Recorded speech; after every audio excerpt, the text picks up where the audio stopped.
बिस्मिल्लाहिर्रहमानिर्रहीम। आप देख रहे हैं चैनल इजी लर्निंग। हम कर रहे हैं मैथ ओ लेवल 2021 मई जून पेपर 22, उसका क्वेश्चन नंबर 12। हमारे पास 2 पॉइंट्स हैं ए और बी। तो हमने एक वेक्टर फाइंड करना है ए से बी। डायरेक्शन वेक्टर की हमेशा एक डायरेक्शन होती है। जब वो ए टू बी कह रहा है इट मीन्स कि ए पॉइंट जो है वो पहले होगा और बी पॉइंट जो है वो बाद में होगा। तो इस तरह हम इसको ए बी वेक्टर बोलेंगे। अगर इसकी एरो की डायरेक्शन रिवर्स होगी तो ये बी ए हो जाएगा।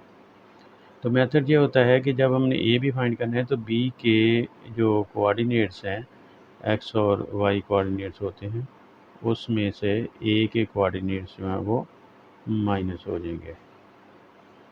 तो ये हमारे पास आ जाएगा 1 और -8।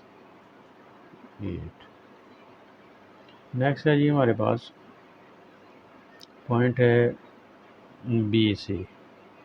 इसमें हमें सी गिवन नहीं है तो हमने सी फाइंड करना है। तो उसी तरीके से हम ऐसे करेंगे, पहले सी को हम एक फर्जी नाम दे देते हैं कि उसके कोऑर्डिनेट्स एक्स और वाई हैं। तो जैसे मैंने आपको बताया कि बाद वाला जो पॉइंट है उसके कोऑर्डिनेट्स में से पहले वाले के कोऑर्डिनेट्स माइनस होंगे। तो सी जो कि बाद में है तो हम लिखेंगे एक्स वाई, और इसमें से बी के कोऑर्डिनेट्स माइनस होंगे। तो बी के कोऑर्डिनेट्स हम देखते हैं कि वो हैं 3 और -5। तो हम जहाँ पे 3 और ये ब्रैकेट में -5। अच्छा जी, तो ये हमें उसने बताया कि ये जो है ना बी सी, ये -4 और 3 के इक्वल है। तो हम देख रहे हैं कि ये हमारे पास ना इक्वेशनें बन रही हैं x - 3 और y + 5 इज़ इक्वल टू 4 और 3। अगर दो वेक्टर्स इक्वल हों तो उनके रिस्पेक्टिव कोऑर्डिनेट्स भी इक्वल होते हैं। मतलब कहने का ये है कि x - 3 जो है वो -4 के इक्वल होगा और y + 5 जो है वो 3 के इक्वल होगा। तो जहाँ से हमारे पास जो है x की वैल्यू जो है वो -1 आ जाएगी, क्योंकि 3 उधर जाके प्लस हो जाएगा, और y की वैल्यू जो है वो -2 आ जाएगी। तो जहाँ हम लिख देंगे -1 और -2। नेक्स्ट हमारे पास एक वेक्टर है ए डी, और उसकी उसने हमें खुद ही मैग्नीट्यूड भी निकाल के बताई हुई है और उसने हमें डी भी बताया हुआ है, पॉइंट डी। तो पॉइंट ए जो है ना हमारे पास वो था 2 और 3। तो उसी रूल के मुताबिक कि ए के जो कोऑर्डिनेट्स हैं डी में से माइनस होंगे। तो जब अगर हमने ए डी फाइंड करना है तो हमें क्या करना होगा, डी के कोऑर्डिनेट्स -3 और n है, इसमें से ए के कोऑर्डिनेट 2 और 3 जो हैं वो माइनस हो जाएंगे। तो हमारे पास इस तरह ए डी वेक्टर आ जाएगा। अभी मैग्नीट्यूड नहीं, ये सिर्फ वेक्टर है। तो ये हो जाएगा -5 और n माइनस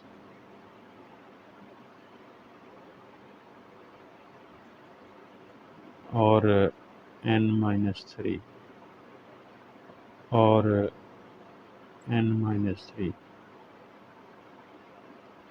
चलें, अगर हमने इसकी मैग्नीट्यूड लेनी है ना ए डी की, तो वही फार्मूला जो हम लगाते हैं x² + y² स्क्वायर रूट। तो x तो हमारे पास है -5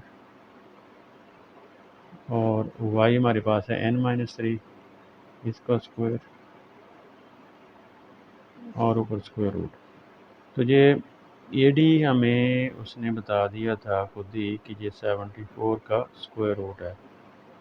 तो इधर हमारे पास आ जाएगा 25 + n² + 9 - 6n और स्क्वायर रूट। तो अगर हम बोथ साइड स्क्वायर लेंगे, दोनों पे स्क्वायर रूट है, तो स्क्वायर जो है वो ख़त्म हो जाएगा। तो ये सिंपली हो जाएगा 74 is equal to n² - 6n अच्छा जी, तो उसके बाद है 25 में अगर आप 9 ऐड करेंगे तो ये 34 हो जाएगा, 34। इस तरह हमारे पास एक क्वाड्रेटिक इक्वेशन बन रही है। तो अब हम इसको क्वाड्रेटिक इक्वेशन को सॉल्व करते हैं। पहले हम ऐसे करते हैं कि हम इसको 74 को भी उस तरफ ले जाते हैं जो कि उधर जाके माइनस हो जाएगा। तो ये कुछ इस तरह की सूरत हाल होगी, n square minus 6n plus 34 minus 74 is equal to 0। तो इक्वेशन क्या बनेगी, n square minus 6n minus 40 is equal to 0। तो हम इस क्वाड्रेटिक इक्वेशन को सॉल्व करना चाह रहे हैं, तो हम ऐसे करते हैं, हम इसके फैक्टर बना लेते हैं। तो 10 और 4 से फैक्टर बन जाएंगे। इस तरह हमारे पास -6 भी आ जाएगा और -40 भी आ जाएगा। तो हम इसको इस तरफ जो है वो सॉल्व कर देते हैं, N square minus 10x plus 4x। तो इस तरह हमें दोनों चीज़ें जो है -40 और -6 भी मिल जाएगा। यहाँ से n कॉमन आ जाएगा तो ये n-10 हो जाएगा, और जहाँ से 4 कॉमन आएगा तो ये n-10 हो जाएगा। तो मिडल टर्म में जो है वो दोनों में सेम आ रही है, इट मीन्स कि हमारा आंसर जो है वो ठीक जा रहा है। हमारे पास हो गया है n+4 और n-10। तो जहाँ पे आंसर क्या आ जाएगा, एक आएगा n-4 और एक में आएगा n जो है वो 10 है। चलते हैं नेक्स्ट क्वेश्चन की तरफ, जहाँ पे हमारे पास एक पैरेललोग्राम है जिसमें हमें OP और OQ दिया गया है, और साथ में हमें OQ के ऊपर एक पॉइंट K भी दिया गया है। तो उसने बताया है कि K जो है वो मिड पॉइंट है, इसलिए OQ जो है वो Q/2 हो जाएगा, और इस तरह KQ भी Q/2 हो जाएगा। ये वाला जो एरिया है ये भी Q/2 हो जाएगा। QR और OP दोनों पैरेलल हैं, इसलिए ये भी P हो जाएगा। अच्छा जी, और इसी तरह PR जो है वो भी पैरेलल है, तो उसको भी हम Q कंसिडर कर सकते हैं। और PR के ऊपर एक पॉइंट है L। अच्छा जी, तो वो क्या कहता है कि KL की उसने में वैल्यू दी है, इट मीन्स कि हमें L को K के साथ मिला देना है। ठीक है, तो वो हमें उसकी वैल्यू आ गई है। तो अब हमने बेसिकली करना ये है कि हमने PL और LR की आपस में रेशो फाइंड करनी है। इसके लिए हमें पहले PL फाइंड करना पड़ेगा और फिर हमें LR जो है वो फाइंड करना पड़ेगा। तो अगर हम देखें, अगर हम PL को रिजल्टेंट कंसिडर कर लें तो PL जो है वो हो जाएगा PO प्लस OQ और plus KL, sorry OK plus KL। तो हमारे पास PO की वैल्यू है, OP चूँकि P है तो PO जो है वो नेगेटिव P हो जाएगा, और इस तरह OQ की वैल्यू है Q/2, और KL की वैल्यू हमें दी थी उसने P-1/10 Q।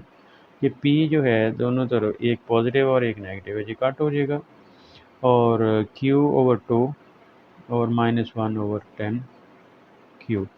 तो इनका अगर हम एलसीएम लें तो ये हमारे पास आ जाएगा 5Q minus Q over 5Q-Q/10, तो ये हो गया 4Q/10। तो ये हमने फाइंड कर लिया है PL। अब हमने फाइंड करना है LR। तो LR के लिए हम ऐसे करेंगे, अगर हम LR को रिजल्टेंट कंसिडर करें तो फिर हमारे पास होगा LK, और हमारे पास होगा KQ प्लस हमारे पास होगा QR। तो LQ में हम KL की वैल्यू को साइन बदल देंगे, ये नेगेटिव P हो जाएगा, ये प्लस हो जाएगा 1/10 Q, और QR जो है वो P है। अगेन जो एक P पॉजिटिव है और एक P जो है वो नेगेटिव है। तो जहाँ से एक चीज़ मिस हो रही है वो है KQ। K की कोई वैल्यू नहीं लिखी मैंने, वो है Q/2। तो P जो है इसको हम कैंसिल कर देते हैं। तो P अगर कैंसिल हो गया तो पीछे हमारे पास रह गया है 1/10 Q प्लस Q/2। इनको अगर हम सॉल्व करते हैं, एलसीएम लेते हैं, तो ये हमारे पास आता है Q प्लस 5Q/10, मतलब 6Q/10। अच्छा जी, तो इस तरह हमारे पास LR की वैल्यू भी आ गई।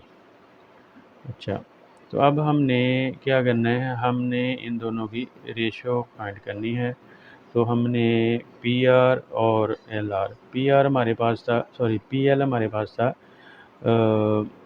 4Q/10, और ये जो है LR हमारे पास आया है वो है 6Q/10।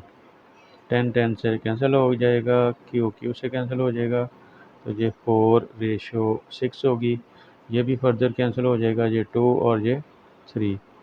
तो इस तरह हमारे पास 2/3 जो है वो आंसर आ जाएगा, 2/3। इस तरह हमारा ये क्वेश्चन भी सॉल्व हो गया।